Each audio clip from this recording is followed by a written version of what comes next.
Psychology in Seattle. Hey, deserving listeners. In this short video, I'm going to be talking about the therapy that is depicted in Big Little Lies, which is the HBO show. The therapy in Big Little Lies is the most upsetting version of therapy I've ever seen in movies and TV. And I want to go into the very specifics, but just at the onset here, as a therapist for 20 plus years, I've taken note of every depiction I've ever seen in movies and TV shows. And absolutely, aside from one or two examples, they're all bad depictions, mostly because they usually depict the therapist as terribly unethical, like having sex with their clients or something, or in Gypsy on Netflix, where the therapist literally stalks her own clients and manipulates them. There's something about American fiction writers that love to portray therapists in this way. I think it partially is because people don't like the power that therapists are perceived to have. And also, there's something quite seductive, shall we say, for a writer to say, well, you're in an office, you're alone, you're talking about intimate things. What if it led to sex or a murder or something? And I kind of get that, but it happens over and over and over again. In fact, the only depictions I can think of that I really liked out of dozens was the Steve Carell character. Steve Carell actually plays a couples therapist in the movie with Meryl Streep and Tommy Lee Jones. Spring Hopes, I think is the name of the movie. The depiction in, I think, Ordinary People by the guy from Taxi. Can't remember his name, Judd something. And also the depiction in Good Will Hunting, aside from the fact that Robin Williams, who played the therapist, tried to strangle Matt Damon, who was his client. But aside from that, a pretty good depiction. All the other ones, just awful. One, either because they're having sex with their clients or doing something else terribly unethical, like breaking confidentiality or that kind of thing. Or it's just bad therapy. And so let's get into Big Little Lies. So back in season 1 of Big Little Lies, it was already bad because the therapist. So the most upsetting part of the Big Little Lies therapist is that it looks like good therapy, because people are emailing me. They're like, oh, this therapist seems like an actual good therapist. What do you think about it? And when I watch it, I start with cringing, and then I'm soon yelling at the screen. So in season 1, the therapist is yelling and chastising the Nicole Kidman character for staying with her abusive husband. And she's like saying things, why haven't you left him yet? And I get the impulse to pressure someone who is in an abusive relationship to leave. But any therapist who knows anything about therapy and about abusive relationships is you can't pressure people. You can suggest, you can advocate for people, you can say, maybe it's a good idea.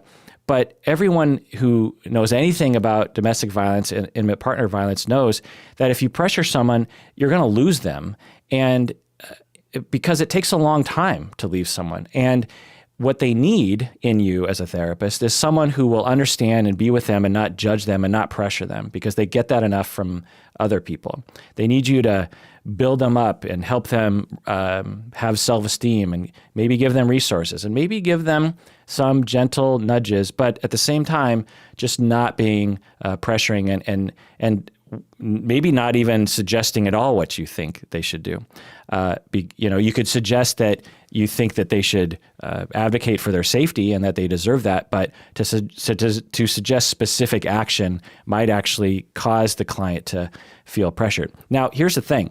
Some therapists actually do this sort of thing. They actually will pressure their clients to leave abusive relationships in a very judgmental, pointed way, the way the therapist does in Big Little Lies.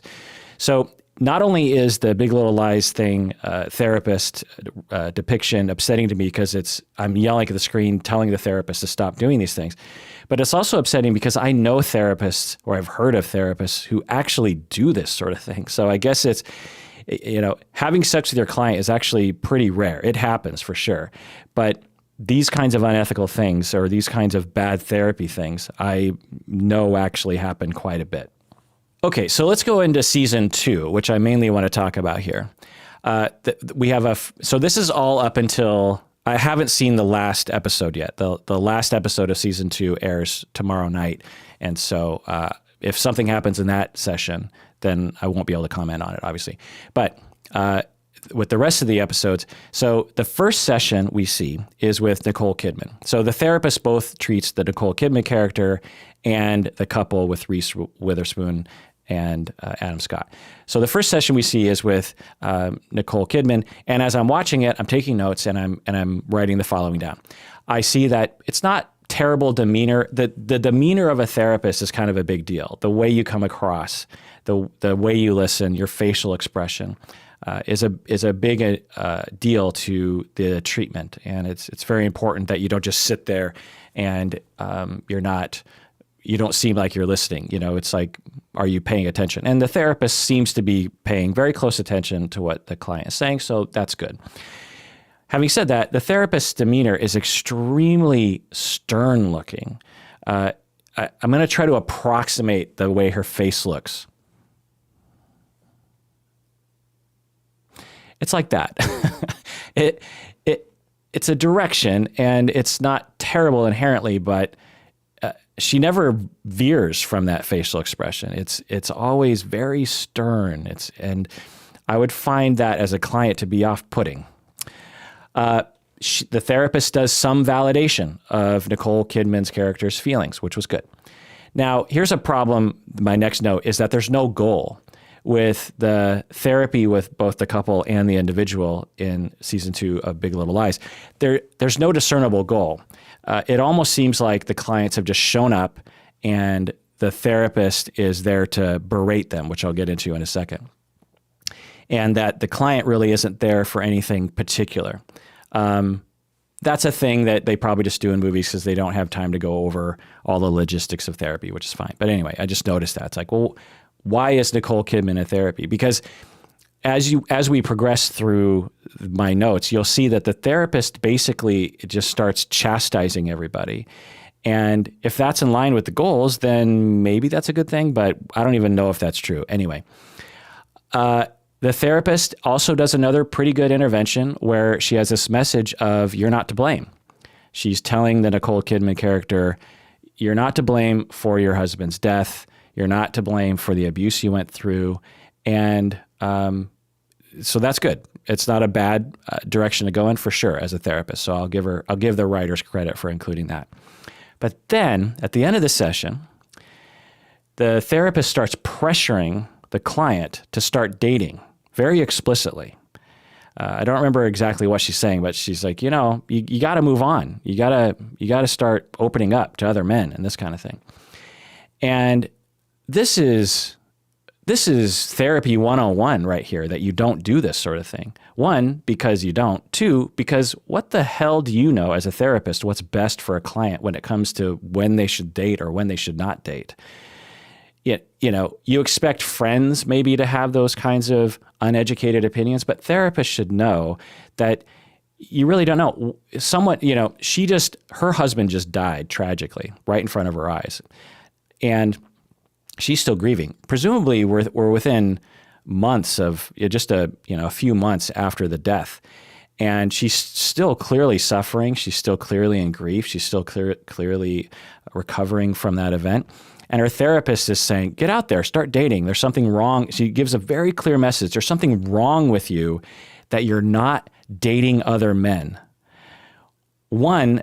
Let the client decide when they're ready or not. And there's no indication as to why the therapist even thinks that. It's like it just pops into her head. The other thing is why does anyone need to date? Someone could lose their husband and choose for the rest of their life never to date again. That's fine. You can find secure attachments from a lot of different types of relationships. You don't only have to rely on romance and sex to fulfill those needs.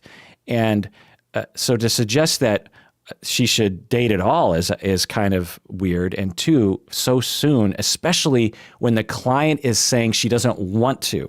The client is pushing back and saying, I'm not ready for that. And the therapist doubles down, basically indicating that the therapist knows what's best and the client is somehow unhealthy for not dating. I hope that this, is understandable to you, how terrible of a therapist this person is. Okay, let's go on to another session. Okay, so let's go on to session number 2. This is even worse, in my opinion. So we see in the very beginning of this session that the Nicole Kidman character comes to therapy and says, so last session when you were telling me I should date other people, I find that to be problematic and I find it preposterous. So in this moment, the therapist is hearing that the client walked away from that session upset about something that the therapist said. And the client should be upset about that. If the client wasn't upset about that, then the client is just going along with whatever the therapist says, which is not healthy, right? So the client is actually exhibiting, some health by saying, that thing you did last session, basically intimating I was being unhealthy by not dating. I didn't like that. I thought that was preposterous. The therapist at that point should have said, you're right. I'm sorry. I shouldn't have done that. I'm going to try not to do that again. The therapist doesn't even listen to that. The therapist just blazes past that as if Nicole Kidman's character hadn't said anything and starts launching into forcing the client to remember her husband. So this is truly awful. And as I'm watching this session number 2, I'm so sad because not only do I see Nicole Kidman's character really suffering, but a lot of therapists do this kind of thing. So like I said, it's upsetting on 2 levels. One, I'm cringing while I'm yelling at the screen, and I'm also kind of yelling at my profession for doing this sort of thing. I'm also kind of yelling at me when I first started out as a therapist 20 plus years ago, and I would do stuff like this too, which is when someone goes through something difficult, there's this notion in culture, which is not supported by the evidence, and I'll get into this in a second, that you're supposed to force people, or it's healthy for people to talk about what they went through right away, especially in therapy, right? So when I would have a client who went through something difficult, like a death in the family or a sexual assault, I thought, because I think I was taught this, or at least was taught by society, that it was healthy for the person to talk about it, and it was sort of unhealthy for them to avoid talking about it. And the therapist really forces Nicole Kidman's character to remember the events and the traumas that she went through. But here's and Nicole Kidman's character has a meltdown in the session and starts to scream. Her distress spikes, and she has a trauma reaction. So here's the thing, and you can listen to my other episodes on trauma therapy and trauma in more detail. But in a nutshell, when a therapist does that, you're actually causing more trauma. It's traumatizing to force someone to delve into something that's very difficult for them without the proper restraints put in place, like emotional regulation, like ego strength, like the ability to monitor how distressed someone is as they head into trauma and making sure that they don't go too far. So talking about trauma absolutely can be helpful, but you have to have all these measures in place before you do it. And this therapist doesn't do any of that. So that's awful. Now let's go on to another session. They show later in the season that the couple goes to therapy, and the spoiler alert, the wife, the Reese Witherspoon character, has cheated on her husband, and the husband is upset, and the wife is sorry, and they're trying to recover. This session is truly awful as well. The therapist comes across as extremely vindictive and judgmental, and just, I'm going to say, bordering on emotional abuse that the therapist inflicts on this couple. I can't remember the exact dialogue, but essentially the session starts, or the excerpt we see, the wife is talking about how she betrayed her husband, and there's some kind of mini conversation around how the wife cheated and there was this betrayal. And the husband mutters something or says something, and the therapist snaps to the husband and says, I'll get to your betrayal in a minute. Infidelity is one form of betrayal, But indifference is another form of betrayal. And then later on, she asks the wife, could it be that you were having, infidelity, that you were cheating on him because you were trying to get his attention? So this notion is awful. The notion that the husband is to blame for the cheating. That'd be like blaming a abuse victim for the abuse. You can blame someone for distance. You can blame someone for creating conflict, mutual conflict. You can blame both people for not paying enough attention to the relationship, but only the person who cheated is to blame. Now, there are extreme examples, like say you were in an abusive relationship and you were really scared and you didn't know where to go, and you had an affair just out of desperation to have some connection or to I don't know, just escape the situation. So in those situations, sure, you could blame the cheated on partner for the cheating behavior in the other partner. But in this situation with these two characters, there's nothing like that. The husband loved his wife, might have been a little indifferent, might have been a little cold, but that's a far cry, morally speaking, from actively making many choices to have sex outside of marriage without a prior agreement to do so. So she is basically equating the husband's indifference with the wife's cheating, which is silly, just on its face. But even if you believe that to be true, it's not a good idea when a couple comes in trying to recover from infidelity to just start barking at them and putting them down. You're the cheater. The whole vibe of the session, the therapist is like, you're the cheater and you're the indifferent one and you're both fucked up and you're both a problem, and there's no way out of it because you're responsible for what you did. She's super combative. And as I was watching this couple's session, this is when I really blew my top, because her attitude toward this client is so judgmental. I mean, she clearly has resentment and contempt for these two people. It is just skin crawling. If you want to see, again, the worst session of all time, watch The Therapist of Big Little Lies season 2. Okay, so let's go on to the session 3. This is with Nicole Kidman's character in the season 2. So at this point, Nicole Kidman's character is trying to grieve. Her natural grief process after losing her husband, who was abusive to her. But Nicole Kidman's character had a complicated relationship with this man. She loved him and hated him. She wanted to be with him, and she also didn't want to be with him. She was trying to leave him. That's normal. Every therapist knows that's what it's like. Things are complicated. Human beings are complicated. Relationships are complicated. And so Nicole Kidman's coming into session, and she's wanting to talk about some of the good times with her husband, who is dead and died tragically in front of her eyes. She's talking about some of the good things, and she's trying to grieve, which is a good, healthy move by Nicole Kidman's character. But the therapist, again, just starts to lay into Nicole Kidman's character. Why are you doing this? And she says something like, the only reason why you miss the war, essentially saying that her ex-husband, who was abusive and died tragically, that Nicole Kidman's character is addicted to him. She even says that at the end of the clip. That just because, so imagine you have a very complicated relationship with your spouse. There's been some good times, there's been some bad times, and you're ready to leave.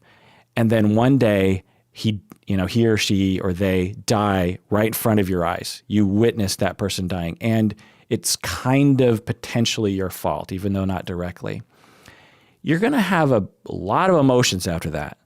There's going to be shock and trauma and maybe a little bit of relief, sadness, anger, confusion. There's going to be a lot of things. And in therapy, you're going to go through all those feelings. And you need a therapist to listen compassionately with whatever comes up. This therapist pretty much all I can tell about this therapist, the way it's written, is whatever the client comes in with, the therapist is going to attack that person. So, in one moment, she's making her client remember. In another moment, when she is remembering, and it happens to be good thoughts, she's chastising her for being addicted to him and for missing the war.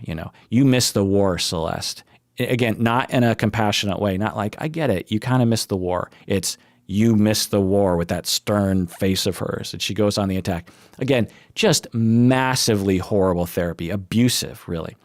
Session 4, of season 2, we see Nicole Kidman is crying in therapy. At this point, she's really worried that the grandmother, her mother-in-law, is going to take away her kids, and she's really scared.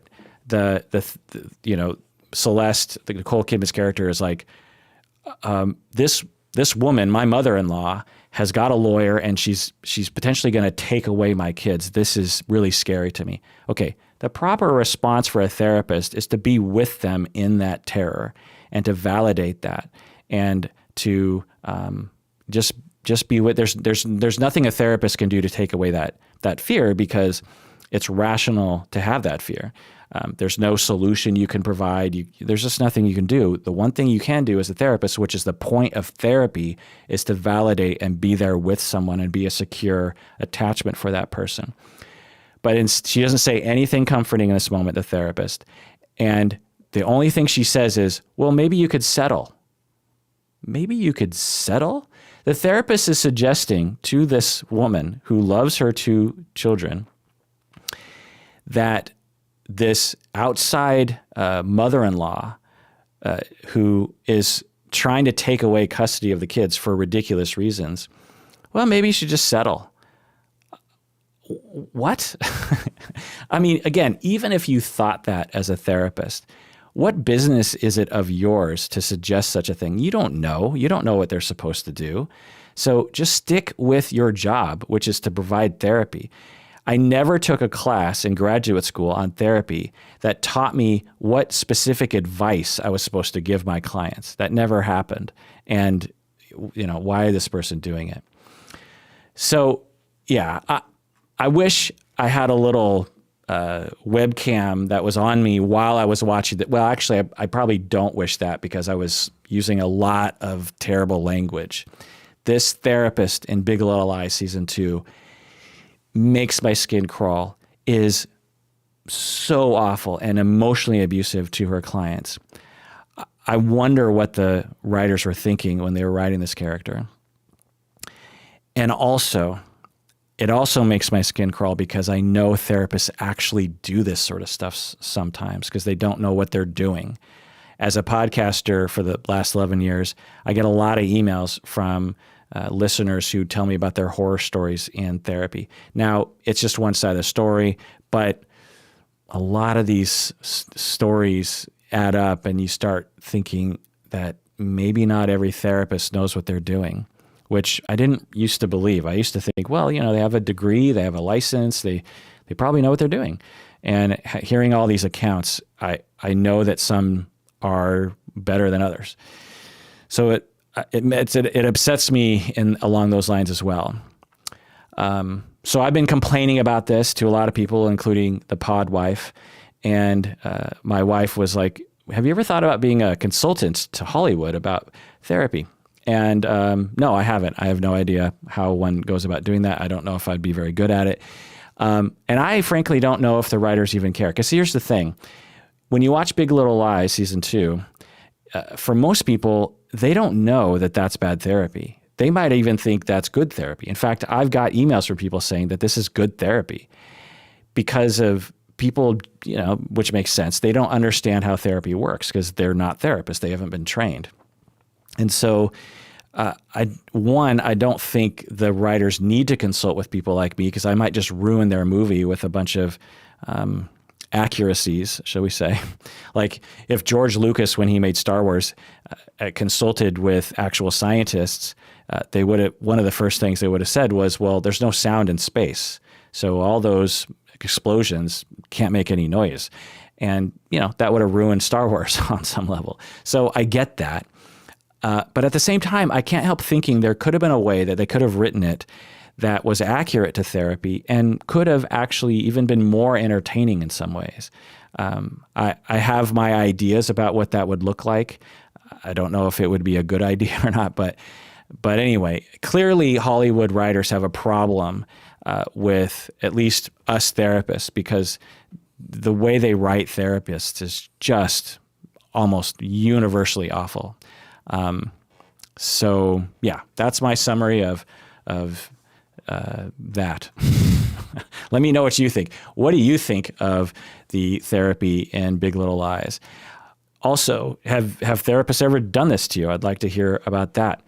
Also, what movies do you like that are good depictions of therapy? I'm thinking about compiling an exhaustive list of every single therapist that's ever been depicted in movies and TV shows, and having like a ranking of all those, with perhaps, like I said, the Steve Carell character in Hope Springs at the top, which is a bizarre choice, but it's perhaps true.